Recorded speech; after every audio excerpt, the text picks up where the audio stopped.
Prepare for the return of the Alternative View Conference, AV5.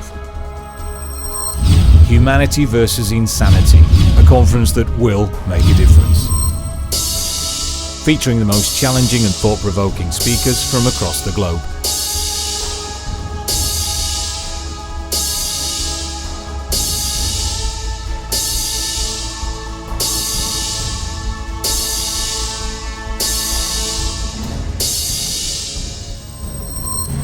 May the 16th to the 18th, 2014.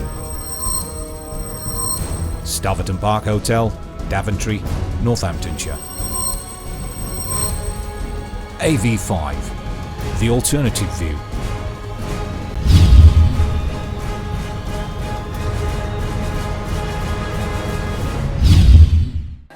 Right, so hello, welcome to today's seminar. Thank you for coming. Today, I'm going to show you how to draw the most out of your target consumer. We're going to look at some of the tricks of the trade that are used to ensnare potential consumers. What we want to do is alter their perception of our product. And by product, of course, I do not mean just commercial goods, oh no. We also work in the highly lucrative business of politics, governments, and selling ideologies. Now, I know what a lot of you are thinking. Oh no, it's a sales seminar. Are there going to be a lot of pie charts?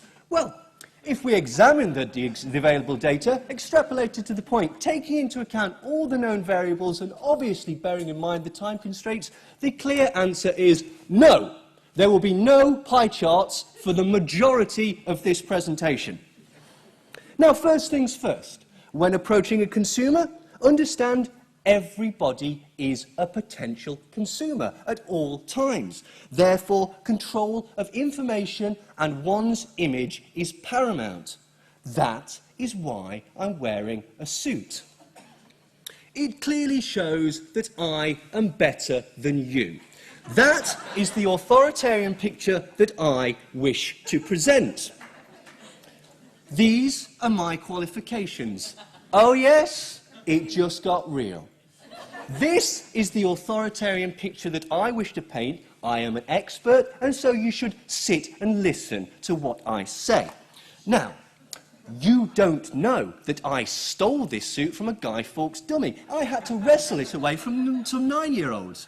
And you have no idea that this stands for bronze swimming certificate and silver swimming certificate. That's a combined length of almost 75 metres.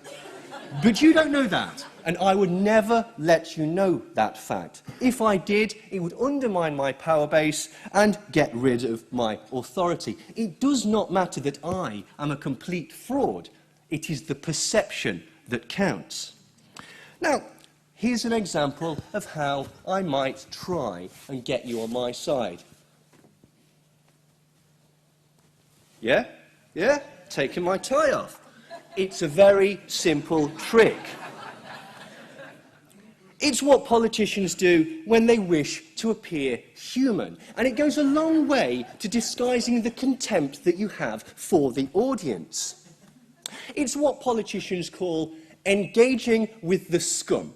Now, I could take it a step further. I could take off my jacket, I could roll up my sleeves, and I could stand next to people who were doing real jobs to make it look like I was actually doing something. But to be quite honest, I'm slightly concerned those kids are going to come back and take this jacket back, so I'm going to keep it on, if you don't mind. Another tactic that's changed is that we no longer point at the proletariat. I mean, the audience. It's rude and it's domineering. So instead, what we're going to do is we're going to use a thumbs up like this, or an inclusive thumb inside the fist, and again, it basically goes a long way to hiding the disrespect that you have for the general public. One tactic that I might employ is I could selectively talk about my background in order to connect more with the demographic. I could say, for example, I had a very, very tough upbringing on a rough, sprawling estate, and every single weekend I was awoken to the sounds of gunshots. Now, that's not strictly a lie. Now, although you may think of an estate something like that, The estate I grew up on was more like this. And unfortunately, the only thing that we had that was connected to gun crime was bloody Carstairs using the wrong powder in his shot. Okay, but I can see I still haven't connected with some of you. That's just jealousy. It will pass. It's natural to be jealous of such a muscular example of alpha maledom. So I'm going to bring out the big guns now. Just try not to like me after I show you this. Yes, it's me with a dog. It's me with another dog. It's also me with a dog. It's me with two dogs. This is another simple tactic. It has been used time and time again by the most evil people throughout history to try and soften their image. It can also be used in the film industry. It doesn't matter how mad or how many people the main character has killed. We know that if the dog trusts him, he is to be trusted. But usually it is used by despicable, evil people to try and hide their intent. As we can see, it is not always successful. This woman is so despicable that an entire armful of puppies could do nothing for her. But the point is that products are sold on an emotional basis, not a logical, rational one. My hero, Walter Lippmann, may he burn in peace. He'll be down there now, looking up at us and screaming. He had this to say about how we can effectively control the slavering, braying herd. You see, he, along with Edward Bernays, worked for the fabulous Tavistock Institute. Now, the Tavistock Institute believes that only by applying repeated trauma to the civilians of a nation can you bewilder them enough so that you can control them from an exterior point. Now, the opening chapter in Walter Lippmann's book, Public Opinion, is titled The World Outside and the Pictures in Our Heads. And in this, he explained that the pictures in people's minds, the way that they see things and their assumptions of what is real, is their method of interpreting roles and positions in the world. People's understanding of the world through these conceptualized pictures denotes how people will conduct themselves in everyday situations. We shall assume that what each man does is based not on direct and certain knowledge, but on pictures made by himself or given to him. If his atlas tells him that the world is flat, he will not sail near what he believes to be the edge of the planet for fear of falling off.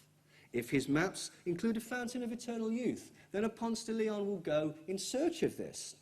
If someone digs up yellow dirt that looks like gold, he will, for a time, act exactly as if he has found gold. The way in which the world is imagined determines at any particular moment what men will do.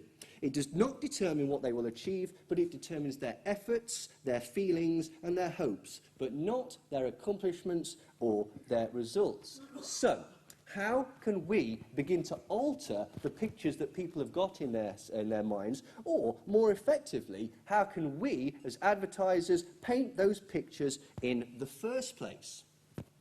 Well, in the advertising industry, cunning turns of phrase are often utilised to fool the idiot consumer into believing something that is not necessarily true about the product. This is carefully crafted, though wholly deceptive, but no entirely false statement is made. Advertisers use the manipulation of language to shape perception of brand identity and the given attributes of their product. So one of the main techniques is what is used in the industry, or what is termed in the industry as weasel words. Now, these can include comparative phrases such as like and as much as, quantitative words such as virtual or virtually, acts or works, can be, up to, tackles, fights, has the feel of or has the look of, or descriptive words such as healthy, fortified, enriched, natural, or strengthened, which, on closer inspection, may be rather more vague than we first think.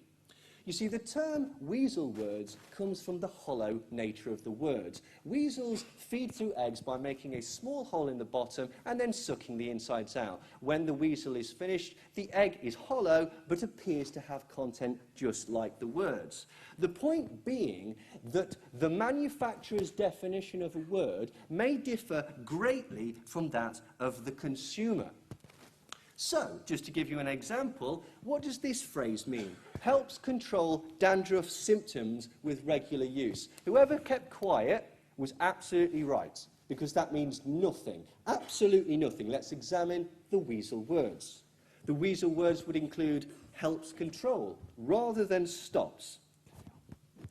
Helps control rather than stops or prevents. Or even the word symptoms, as removing symptoms might not actually include the visible flakes. The product does not claim to stop dandruff, merely that it can help control it. And even this is qualified by the phrase regular use. Your concept of regular use may differ greatly from that of the manufacturers. Fighting, tackling, enriching, or any of these things against dandruff is not the same as defeating it. But this is also a tactic that we can use in politics. We could use the phrase, this is exactly the sort of thing we should be doing. You could say, I shall look into this forthwith. Or we could even say the classic, we should launch an independent inquiry. All of these phrases are completely meaningless. But this isn't lying, so don't feel guilty. You are doing your job. This is business. This is the way of the world. It is dog eat dog. If you cannot stand the heat, then sod off out of the kitchen. No? Good. Well, then if we're going to stay in the kitchen, let's try and upsell some sort of air conditioning unit, yes? Excellent. Even the word works is subjective. You see, it may imply to the consumer that it will work towards finishing the task, stopping or solving whatever problem that you have. But that is not what the word means. All this promises is that it will work towards your goal.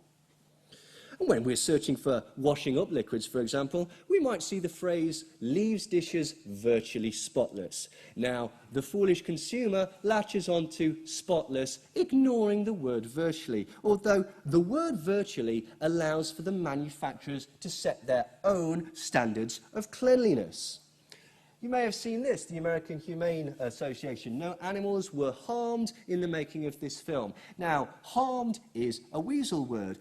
All of these films had this at the end, including The Hobbit, claimed that no animals were harmed, although 27 animals died during the making of the film.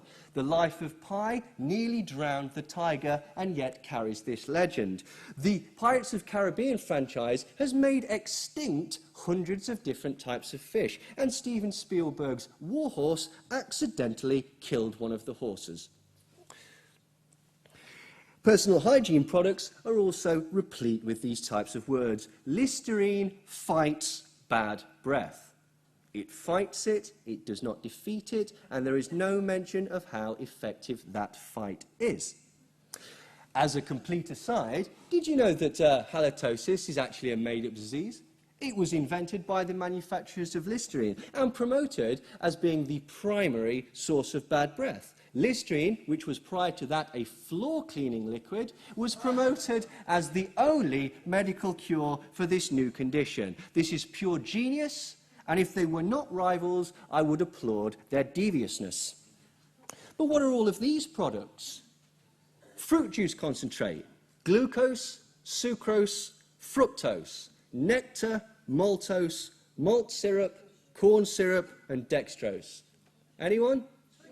Sugar, exactly. This is a brilliant way to hide the amount of sugar that you've got in your products. In the marketing of beauty products and makeup, we also see examples of these phrases. Helps reduce the visual signs of aging.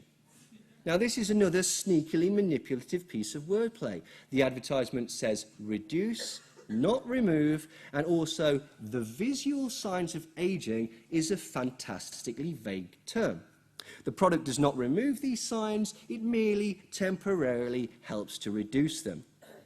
Often, makeup is presented as having an appearance similar to chocolate or some sort of confectionery. Sometimes the makeup is scooped, poured, or presented in bowls so that it appears to resemble some sort of pudding.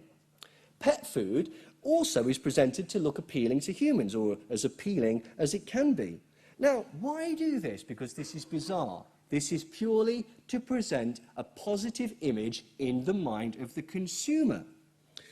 It doesn't matter if the positive qualities are, in essence, not real, they are presented as if they are. And remember, the thing to take away from today is that products are sold on an emotional content, not a logical, rational way. Advertisements will often use what is referred to as an unfinished claim. Now, these work by making suggested comparisons. The comparisons are never explained, nor are they evidenced, but instead they suggest concepts to the reader or listener to make the inference and to allow for the consumer to fill in the understanding for themselves. For example, 4 out of 5 dentists would recommend Trident for patients that chew gum. Now, this implies that a majority of authority figures promote the brand, and so, by implication, you should also use this beneficial product. Now, the questions we should be asking are, which dentists?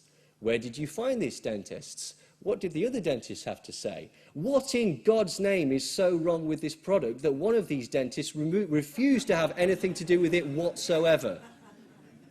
Of course, these questions will never be answered, as that would nullify the impact of the statement. But this is an example of what Edward Bernays called third-party advocacy.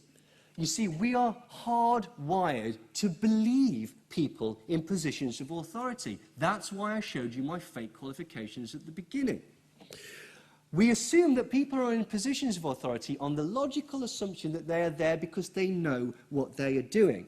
The other fabulous thing about having an appeal to authority is it actually subtly removes the responsibility of decision from your from your victim, from the consumer. Now, here's a question. In advertisements, television advertisements, how many of the people who are presented as doctors are actually real doctors? Whoever kept absolutely quiet was 100% correct. None of them. They're actors. They're chosen for their aesthetic qualities, not for their training and their ability. Actors who I would have no problem serving me a cappuccino in a Beverly Hills restaurant, but I don't want their medical advice, thank you very much. You see, Edward Bernays clarified that public relations is merely the marketed phrase for peacetime propaganda. Unfortunately, we couldn't call this industry propaganda because it had picked up negative connotations, thank you very much Nazis and communists. And so unfortunately, we had to market the phrase and come up with public relations. Whenever you hear the phrase public relations, it means propaganda. Another technique is to imply to the reader or listener that the product is better simply by extolling its superiority or its uniqueness. So you may see phrases such as the best a man can get or the drive of your life. The slogan doesn't actually describe the product in any way, but rather it projects an implied standard, tying in with the constructed image, the constructed marketed image of the brand, and yet giving no evidence as to its claim. Now, this is also true of political slogans. They're all the same. Change that works for you, ready for change, change we can believe in, blah, blah, blah, blah, blah. The trick is to keep it vague and to allow people to put their own meaning. Never make a promise. If you make a promise, you might have to live up to that promise, and that is not something that any of us want now, is it? My particular favourite slogan is Bye Bye Bureaucracy. Bye Bye Bureaucracy cost thousands of pounds at the taxpayer and took many weeks to come up with, and it was manufactured by a committee. Remember, emotions, not logic. Water is wet claims say something about the product that is a universal truth. Now, the claim is usually a statement of fact, and not necessarily a real advantage over the competition, but it is promoted in such a way that it becomes an attractive feature of the product. Mobil Oil once used the slogan, Mobil, the detergent gasoline. Now, Mobil was fully aware that any and all gasoline acts as a cleaning agent for engines, but they chose to use this as a promotional tool appealing to the savvy consumer. Esso advertises its products as working on a molecular level. Well, doesn't everything? Again, politicians can do this. People need jobs. I want to make education work. We deserve a health service that serves the public. Brilliant pointless, simple distraction techniques. All this is to do is to make it appear that you are doing something, rather than looking like you're just trying to appear like you're doing something. And if done successfully, it will slow the procession of angered voters beating a path to your door. If there is a disaster, that is great. That is what everybody wants. Get your tie off, get your jacket off, get a hard hat on, and get down there. Just standing in a pair of Wellingtons, right, wearing a hard hat for a series of choreographed photos will appease the masses, at least until the photo opportunity is finished. And after that, who cares? I mean, does anybody really care about New Orleans anymore? No. Does anybody really care about Africa anymore? No. Does anybody even really care about the BP oil spill? Absolutely not. We're looking for fresh, new things. We wish to appeal to the youth and keep it moving. Remember, as a politician, you are not there to change the world. You are there to manage society and maintain equilibrium. Now, yes, I know you must give the impression of wanting to effect some change, but you must never actually do this. And these hollow promises can be borne out with emotional pleas, not logical or rational ones. Rheingold beer once used the statement Rheingold, the natural beer, and advertised the fact that it was made using water, hops, barley, and grain.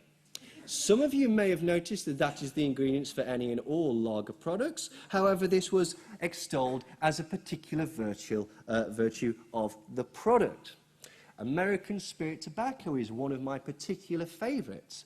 It is advertised as being made with 100% additive-free organic tobacco, and yet, strangely, on the back of the packet, it has the added nicotine and tar content. So, this seemingly would contradict. What I believe this means is that the tobacco was not interfered with right up until the point that it was interfered with. Has anyone noticed the Native American on the packet as well? Doesn't that just make you feel like Earth Mother? It makes you really feel as though you're putting something back into the planet as you're taking away. I like it. See, advertisements will frequently focus solely on the fact that products contain natural ingredients. Not only will the component ingredients be shown in their gleaming natural form like in Heinz adverts, but often the advertisement will be shown outside or in a countryside setting, highlighting the product's connection to nature. Now, the misnomer is that none of these products actually arrive at the hands of the consumer in a natural state.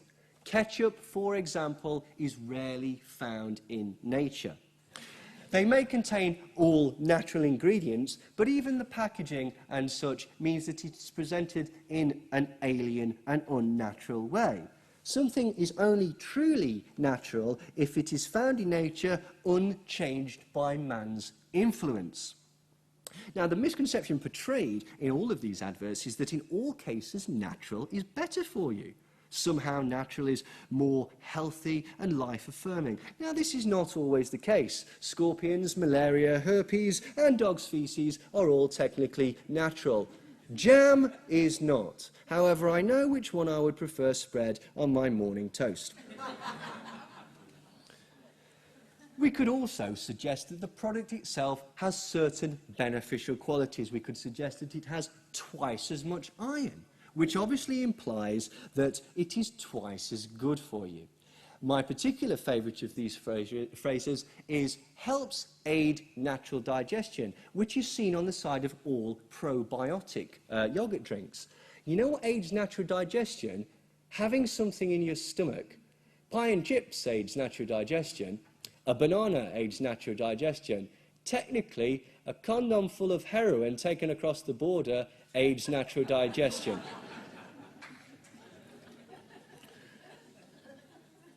Advertisers will also use what is termed a vague claim. Vague claims use colourful, emotive phrases which are ultimately meaningless, as well as the use of subjective opinions that can never be objectively measured. And this is often used, for example, in the production of makeup. You could say something like, "Your lips have never looked so luscious, madam." Or you could say something along the lines of, Your eyes have never looked so seductive, sir. Now, these statements could neither be proved or disproved and are also highly subjective. The definition of seductive or luscious is also highly personal. Of course, in both of these cases, I was telling the truth. See, advertisers could also use science and statistics, or lies, damned lies and statistics to impress their case. This kind of advertisement evidences its claims using scientific proof.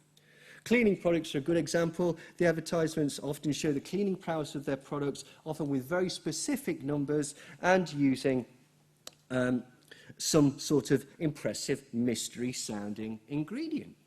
Think about any shampoo. There's stuff like hexatane complex, Pro-V, Nutrillium, all of these made-up things. In makeup you have elasticin and various bits and bobs like that. Bifidus regularis, which is obviously the thing that aids natural digestion. The phrase dermatologically tested simply means that the product has been tested on skin. It gives no mention of the results. Hydrochloric acid has been tested on skin. Although, ladies, I think you'll find that the results are not quite what you are looking for. Did you know that in America, if a product says 0.0 grams of trans fat on the label, it could include up to 0.49 grams of trans fat, because the FDA allows the regulatory bodies to round down. Also, check the number of portions, like the nutritional value may be for one portion, and yet the product may contain 3 or 4. Bearing in mind that if you can round it down, that means that one piece of 0 fat could give you more than your daily allowance of fat. Colgate toothpaste made the claim that using its product reduces plaque by up to 98%. Aside from the phrase up to being a fabulously manipulative weasel word, the advert makes no claim as to the measure of the statistics. Is this 98% more effective than brushing with another brand of toothpaste? Is this 98% more effective than brushing without toothpaste? Or is this 98% more effective than not brushing at all? We will never know. As an aside, if you look on the table, you may find some envelopes that say on there, please do not open until prompted. If you'd like to open them, they contain a prize of up to £1,000. Up to £1,000. So if you'd just like to open them now.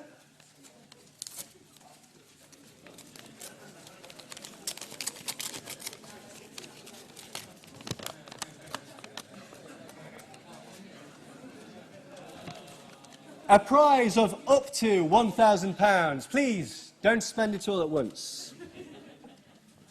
You see, statistics in advertisements will use what is known as spurious rigour. Now, this means using seemingly incredibly accurate measurements in their claims. For example, a product may kill 99.9% of germs, reduce the signs of ageing by 14%, or have an 83% improvement in the dark circles under your eyes.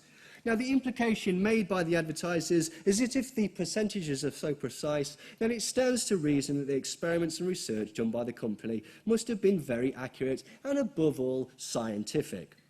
Kellogg's ran a series of advertisements in the early 2000s that claimed children who ate cornflakes for breakfast were 9% more alert during the day. How they came to this measurement, I do not know. When I worked in advertising, all the measurements we did were tests involving poison darts. Whether Kellogg's did the same thing, I cannot be sure.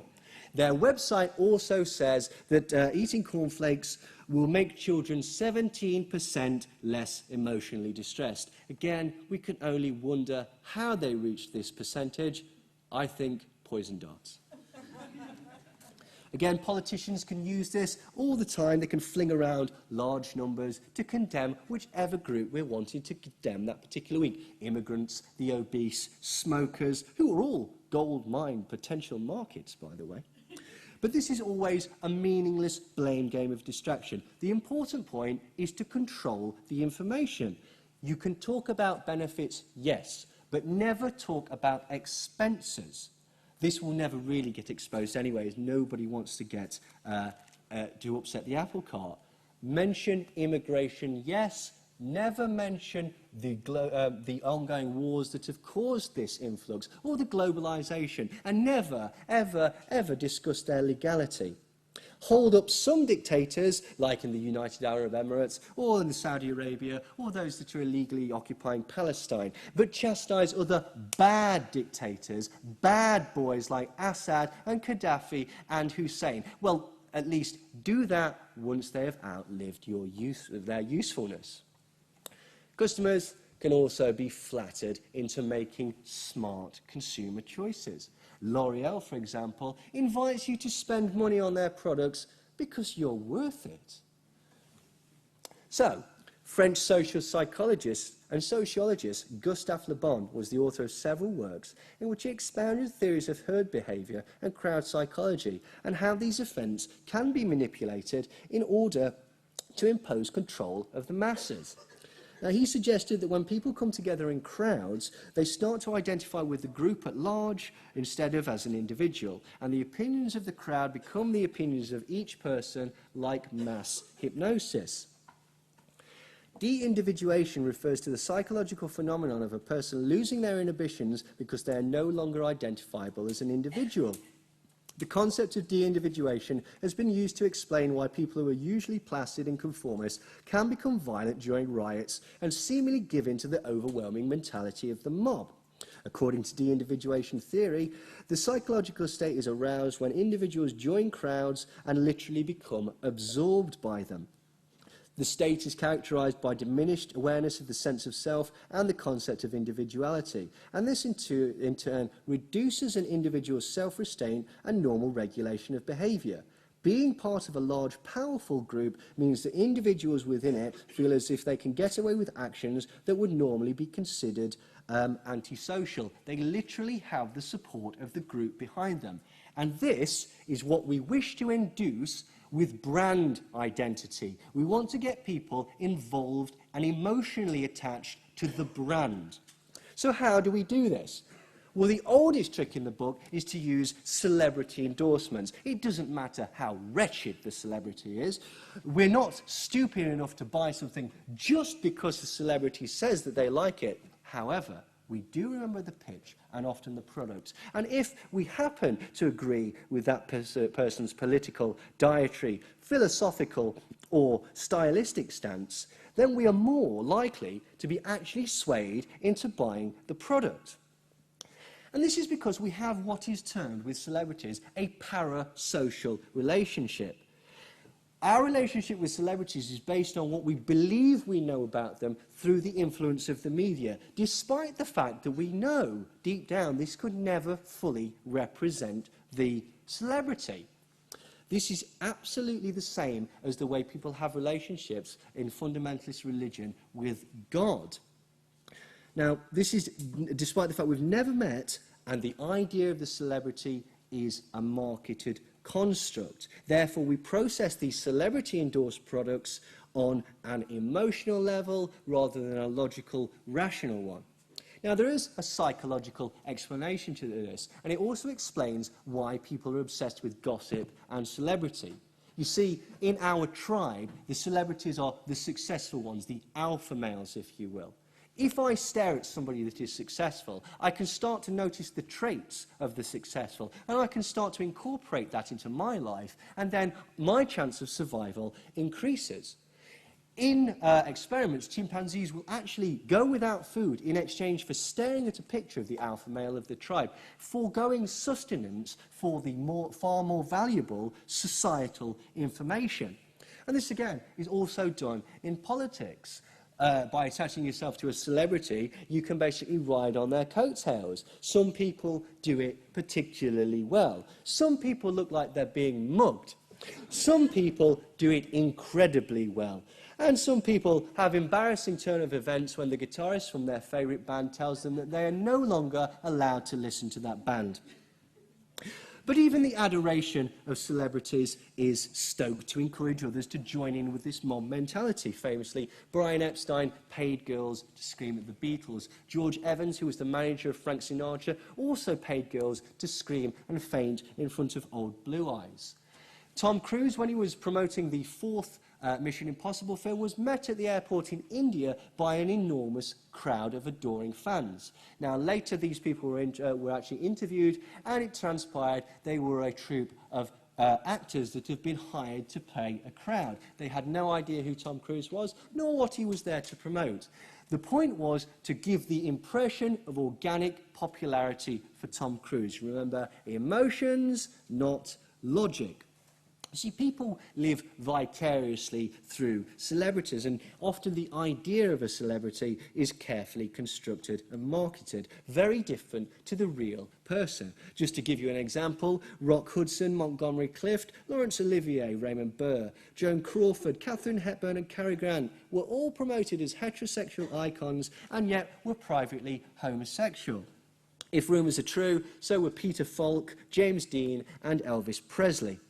Now, recently, Trudy Styler, the husband of awful singer Sting, has revealed that his legendary reputation as a tantric sex god is actually a lie. It was a joke that was told by Bob Geldof at a press conference many, many years ago. He said, "Oh, I'm no good in bed, but Sting here, he can last for hours." Now, Sting is flattered that the story stuck, but he had to admit that it was a complete and total fabrication. Douglas Atkin was a brand manager at Procter & Gamble, and he spoke about how brand managers have a different kind of responsibility nowadays. Their job now is not only to design the package and to make sure that the copy is good, but it is to create and to maintain a meaning system for people through which they get their identity and their understanding of the world. You see, during a focus meeting that he was having, discussing a particular brand of trainer, he noticed that a lot of the people were talking about these products in evangelical terms and showed a cult-like manifestation in their desire to be associated with these products. They literally loved the product. And this was a eureka moment for him. So he decided the best thing to do is to go off and to start examining cults. And he decided that people, whether they're joining a cult or joining a brand, they do so for exactly the same reasons. They need to belong and they need to make meaning. And we need to figure out what the world is all about, and then we need the company of others. So these techniques are now widely used in advertising. The concept of understanding your place in the world through the image of products you are associated with, along with the inclusion to a group. This is one of the main techniques employed in marketing brand identity. And that is the object of emotional branding, to fill the empty places where non-commercial institutions like schools and churches might have once done the job. Brands become more than just a mark of quality. They become an invitation to a longed-for lifestyle. They are a ready-made identity. And a political party is nothing more than a brand. It is a commodity to be sold via an ideal, an unachievable ideal, but this unachievable ideal can be sold along with the prospect of hope and change to the gullible masses. Now, it could be argued that people merely buy products to bolster the crack in their psyche. If you surround yourselves with luxuries, you are, by definition, living the luxurious, affluent dream. Just as we learn to decode certain symbols like no entry or men's toilets, we learn to have an expectation of brand identity. For example, you may associate the Mercedes logo with a luxury item. Now, these symbols of affluence serve to patch over the cracks, bolster our ego, and they become a badge of either success or affiliation. Christopher Lasch, the psychologist, said, "It is advertising and the logic of consumerism that governs the depiction of reality in the mass media. It is the logic of consumerism that undermines the values of loyalty and permanence and promotes a different set of values that is destructive of family life." Oh, boo-hoo. I don't care. Get out there and sell, sell, sell. That is what we're here to do. So these attachments are most effective when they're attached at a young age. Jean Kilbourne wrote about how we want to get children attached to brand identity as young as possible. Not only are children influencing a lot of spending in present, but they are developing brand loyalty and the beginning to addiction to consumption that will serve corporations well in the future. If you own a child at an early age, you can own a child for years to come. Companies are saying, I want to own this kid younger and younger. So no wonder companies like Levi Strauss & Co. find it worthwhile to send direct mailings to 7-year-old girls in order to learn about them when they are first beginning to form brand identity. The Cola Wars refers to the marketing rivalry between the two principal manufacturers of caramelized sparkling sugar water, Coca-Cola and PepsiCo. Now, in the 1980s, both of them spent millions and millions of pounds on advertising campaigns, mostly involving celebrity endorsements. They also both claimed that their product was superior. But was it? Well, in 2004, at Baylor College of Medicine, a chap called Reed Montague performed experiments to determine which was the best tasting drink. In his experiment, Montague performed dozens of double-blind tests on both products to determine which flavour was the more popular, noting beforehand the original preference of the test subject. He discovered there was no discernible favourite distinguished by those tested. Even those who had previously held a preference in blind tests said that the difference in taste was negligible. In the next stage of his experimentation, Montague served his subjects with 2 cups, both containing a sample of Coca-Cola, though only one was labelled with the Coca-Cola branding. Despite the fact that the drinks were identical, in 85% of tests, they found that the subject believed the drink that was labelled with Coca-Cola to have a nicer taste. Strangely, when Montague repeated this test with Pepsi and similarly labelled and unlabelled cups, there was no apparent preference. So they determined that this meant that the taste was not as important as the perception and expectations of the product created by the marketing. Coca-Cola's advertising has convinced consumers that they prefer drinks that they believe to be Coca-Cola regardless of the actual taste.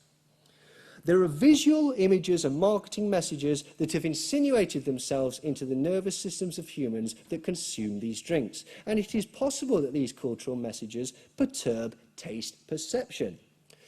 He also hooked these subjects up to an MRI scan and tested their brain activity. And he basically showed that there was far more activity in the brain when drinking was preceded or accompanied by Coca-Cola's branding, meaning the subject's brain interpreted that they were enjoying the experience more regardless of the actual liquid.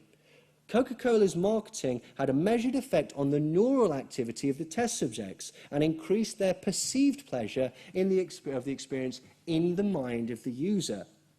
The experiments clearly demonstrate that advertising can actually alter our sensory perception of reality. A successful advertising campaign can alter our perception of taste due to the expectations and social cues attached to the product. But what becomes clear is that any brand identity and all the social implications that are attached to them are not real. The trappings of any marketed brand are simply that. They're constructed and campaigns designed to create a perception in the potential consumer. Often they have no basis in fact. Perhaps the most successful manipulation of the public perception in marketing was the campaign by De Beers Diamond Company in order to make diamonds synonymous with glamour and celebrity, and more importantly, with love and engagement. You see, we all know that a diamond ring is the traditional proposal, the traditional step in a proposal. It's the traditional engagement gift. Unfortunately, this is not true. It is a construct that came about in the 1940s, and diamonds have been positioned in our conscious to fill a specific designated role. You see, diamonds themselves are not actually rare. They're certainly not rare in an economic sense, as supply vastly outweighs demand. De Beers creates and maintains artificial scarcity by stockpiling diamonds. However, Even the chairman and CEO of De Beers, Nicky Oppenheimer, has admitted on record that diamonds are worthless. They are intrinsically worthless except for the deep psychological need that they fill. You see, in the 1930s, the world price of diamonds was actually very low. It was very rare for engagement rings to be given, and they never contained diamonds. You see, at this point, there was no real connection in the mind of the public between diamonds and love. So, NWA was hired. In 1938, they were the first advertising agency in America, and they wanted to radically alter the image of diamonds. So they suggested a clever campaign to link diamonds to romance in the public's mind.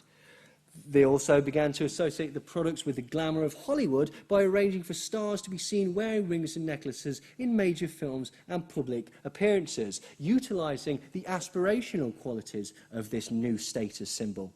Simultaneously, they had stories planted in national newspapers and went to schools up and down the nation, performing assemblies in which they informed the girls about the point of diamond rings and how much their spouse should be spending on them. The agency had organised in 1946 a weekly service called Hollywood Personalities, which provided 125 leading newspapers with descriptions of the diamonds worn by movie stars. The idea was to create prestigious role models. The strategy was explained in a 1948 paper. It said, "We spread the word of diamonds worn by stars of screen and stage, by wives and daughters of political leaders, by any woman who can make the grocer's wife and the mechanic's sweetheart say, 'I wish I had what she has.'" See, after diamonds were socially equated with love, glamour and romance, the next step was to make the symbol of the diamond ring a required step in the process of a traditional proposal. Now, NWA noticed that when couples went together to buy rings, the lady would be more frugal and they would come together at a sensible purchase of the cheapest possible item. Well, that had to be nipped in the bud straight away. So NWA, genius, suggested two things. Firstly, they suggested the idea of a surprise proposal. The man is supposed to surprise his spouse at a suitably romantic setting. They also very helpfully designated how many months' salary it was traditional to spend on a wedding ring. And obviously, if you didn't spend this, well, then you just don't love that woman. In 1948, copywriter Francis Geraghty introduced the slogan, "A diamond is forever." And in 2000, Advertising Age magazine named this the best advertising slogan of the 20th century. One method of getting publicity is simply to shout about a topic that never happened. Okay? Create something. If possible, cause some outrage. Try and affront everything that Middle England holds dear. I am, of course, talking about the Marks and Spencer's Christmas Muslim till alcohol debacle. Now, I'll tell you right now, that story never happened. The incident never happened. I know it was reported that a Muslim decided they didn't want to serve alcohol and so went away from the till, meaning that the person had to wait for an entire 5 minutes for someone else to go to the till. And this resulted in angry people up and down the country going to Marks and Spencer's and buying alcohol just to show them we can't be pushed about. You see, this is an example of what is called "there's no such thing as bad publicity," particularly if your television advert has been beaten by both Morrison's and John Lewis. You could invent a story with no attributable quotes, no witnesses, and you could pump this through the media so that the name of your supermarket is mentioned 20 times a day. Stories like this can also be used in politics. I'm sure people are aware of the fabulous gladiatorial interview between Sir David Frost and former President Richard Nixon, in which, using skillful techniques, he managed to wheedle out a confession of wrongdoing concerning the Watergate burglary. Unfortunately, this rings rather more hollow when you realise that the entire incident was scripted by the presidential office and was part of the White House's propaganda campaign to garner sympathy with the president by making him look pathetic.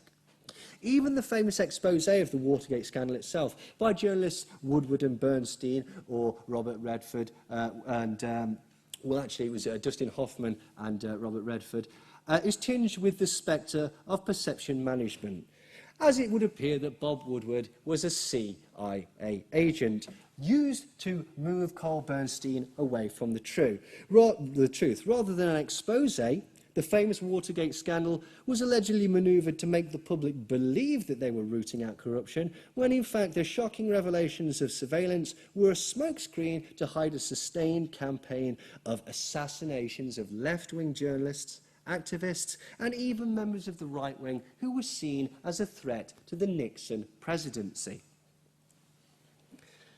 In 2003, the UK's Sun newspaper launched a campaign against asylum seekers in Britain. Now, this ran with a series of sensationalist headlines such as "Halt the asylum tide now," "The biggest crisis facing the UK today," and "Our heritage is crumbling."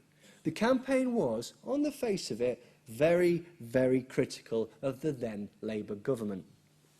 The culmination of the Sun's campaign was an interview with former Home Secretary David Blunkett, in which he was forced to admit that, well, the Sun's right. I can't argue with the Sun on this particular policy. The newspaper had seemingly taken up a cause that was pressing in the minds of the public and forced the reluctant government into action. This was presented not only as a victory for the Sun, but also as a victory for the masses, the general public, whom the paper was championing. Now, unfortunately, political journalist Peter Oborne managed to get hold of a copy of what is known as the Downing Street Grid. The Downing Street Grid is a month-by-month calendar of media incidents that pertain to Downing Street and Number 10. To his immense surprise, Peter Oborne discovered that that particular month's calendar, which was printed many weeks before the Sun campaign, actually contained the very campaign that appeared in the newspaper in incredible detail, including the date and content of the future Home Secretary interview.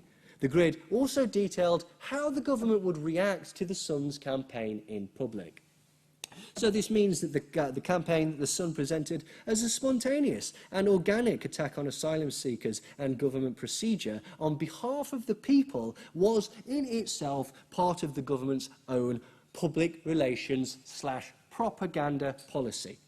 This was nothing more than an orchestrated performance which served to trick the public into believing they had an effect on government, and more importantly, that the government and the media actually listened to them. I mean, it's brilliant, isn't it? So, what do we do if we get caught? Because it's bound to happen sometime, isn't it? Well, then we employ what I term the celebrity defence. Up until very recently, you could go and see Max Clifford. I don't know what's happened, but he's not answering my phone calls anymore.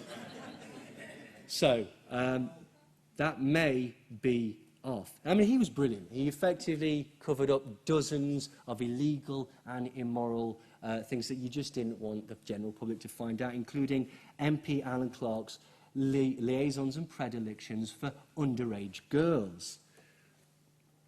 Failing that, I suppose you could always go to MI5. For example, if you were Jimmy Savile or you were Cyril Smith and you just like raping kids, then MI5 is the place to go. Other than that, just try and get famous. Being famous will allow the public to enter into what is known as cognitive dissonance and allow you to get away with a surprising amount. Don't believe me? Ask Roman Polanski, or Jimmy Page, or Bill Wyman, or R. Kelly, or Elvis Presley, or Wilfrid Bramble, or Woody Allen, or Steven Tyler, or Ted Nugent, or any of the numerous other celebrities that like underage girls. If not, admit to a lesser crime. Admit to a crime not quite as bad as the crime that you've been associated with. You see, all these people in the 70s, all these television presenters, they weren't raping children. No, no, no. They're just victims of circumstance. They might be sexist and out of touch, but pity them for it. All of these people on Coronation Street, they weren't having affairs with children. No, no, no, no, no. They were alcoholics and drug addicts, of course. Pity them. Nigella Lawson was not a cocaine addict. No, no, no, no, No. She merely used cocaine a few times to get over grief. So, unfortunately, photos like this, where she has the grey wide eyes of a 400 quid a day nasal head, are just an unfortunate coincidence. Remember, there's these three things to remember. Claim everything. Explain nothing and deny everything. Wise words from financial advisor to Hitler and grandfather to the former president, Senator Prescott Bush. Or you could do this. You could spread false defeat to gain public sympathy, or false accusations, and then arrange for it to be exposed as such, so that the accuser will be forever treated with suspicion. This has also been used recently by Max Clifford. He's not a rapist, he has a tiny penis, pity him. That last quote, by the way, again, from another fabulous manipulator, someone who will be down there looking up at us right now, the completely exonerated Lord McAlpine. Did you not believe that he was not guilty? The best example of recent times was the NatWest 3, or the Enron 3, as they were sometimes called. What these were people that worked on the board for Enron. When the engineered collapse of that particular company took place, they ran away and laundered and stole millions and millions of pounds of normal people's money, shareholder money. They stole it. They were guilty as hell. But rather than particularly approached their lawyers, they approached a PR firm, and the PR firm fed a series of lies through the media, which were bizarrely never questioned. These lies were in order to garner sympathy. The crimes were ignored duly, and the only thing that was spoke about was the impact that would be felt by their families if they were taken to America and had to serve time. You see, the bone of contention was that they were English, but the crime was in America, and so they had to be extradited. Now, rather than the proper procedure that this was shown throughout the media as a despicable piece of international bullying. Lies were told that they would basically be interned in Guantanamo Bay, be shackled from head to foot, and that they would receive a sentence of hundreds and hundreds of years. This was all not true. But it managed to convince the public and several MPs to sign petitions and to make appeals to the American consulate on behalf of what is essentially a bunch of rich, thieving scumbags. Always hire a PR firm. Always hire a PR firm, even before you speak to the lawyers. If you are the star of an ITV show set in a stately home that likes visiting prostitutes and having things put up his rear end, then get a super injunction. If you're a heroin-addicted rock star whose bodyguard has murdered someone by throwing them out of a building and the CCTV shows you stepping over the corpse and running away, hire a PR firm. If you're an actress addicted to heroin that goes around Beverly Hills stealing from jewellery stores, hire a PR firm. If your daughter goes missing in Portugal, hire a PR firm. It's not suspicious. It is the sensible thing to do. This is the world we live in today. So, why have I been acting like this? Why have I been saying the things that I've been saying? Well, I'll tell you why. Because this is business. This is how the world works. All of my actions and the statements I've said today have been completely appropriate. If you want to succeed in the world of business, you're going to have to change. You're going to have to alter your perceptions, and you're going to have to let commerce become the driving force in each and every one of your lives. As Milton Friedman said, the only moral imperative for a corporate executive is to make as much money as physically possible. Peter Drucker says, if you find an executive who wants to take on social responsibilities, fire him fast. Quite right. William Niskin said that he would never, ever invest in a company that pioneers in corporate responsibility. Of course, state corporation laws actually impose a legal duty on corporate executives to make money for shareholders. If you engage in social responsibility, if you pay more money to your workers, if you stop legal pollution, or if you lower the price of your product to the consumer, you will be fired and sued by the shareholders, and rightly so. So how many times has an executive announced the redundancies of huge swathes of any company's workforce only to justify it with the phrase, "that's business"? Or even worse, say, actually, in the long run, this is really good for the customer, or this is really good for the business. That's nonsense. The company does not exist, not in a tangible sense anyway. The company can never be appeased, and it will never reward you directly. It will never come to your house and make you a cup of tea and give you a foot rub. Representatives of the company may show you kindness or respect. However, regardless of their position within the company strata, they too are merely servants to the furtherment of this invisible and ultimately ethereal idea.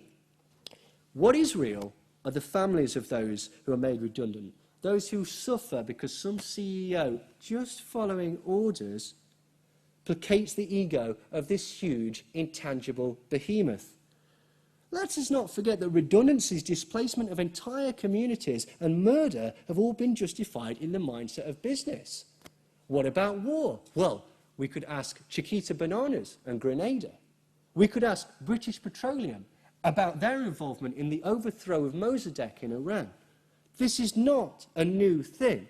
Let us not forget that IBM, IG Farben, Siemens, Bayer, even Hugo Boss benefited tremendously in economic terms from the murders committed by the Third Reich. So why is that the way it is? Well, I'm often reminded of this quote. You believe these things because you have been conditioned to believe those things. And that is our job as advertisers, to condition people to believe things. So, that draws a conclusion. And I'd just like to say that absolutely no animals were harmed in the making of this seminar, though several of them were cynically employed to try and make me look better.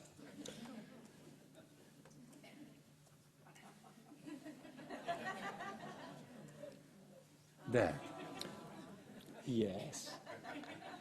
So, that just brings me to this final statement. Is this seminar over? Well, if we look at the extrapolated and available data, taking into account all the variables and, of course, bearing in mind the time constraints, we can see that, yes, it is, but there is a short time left if anyone has any questions. Thank you.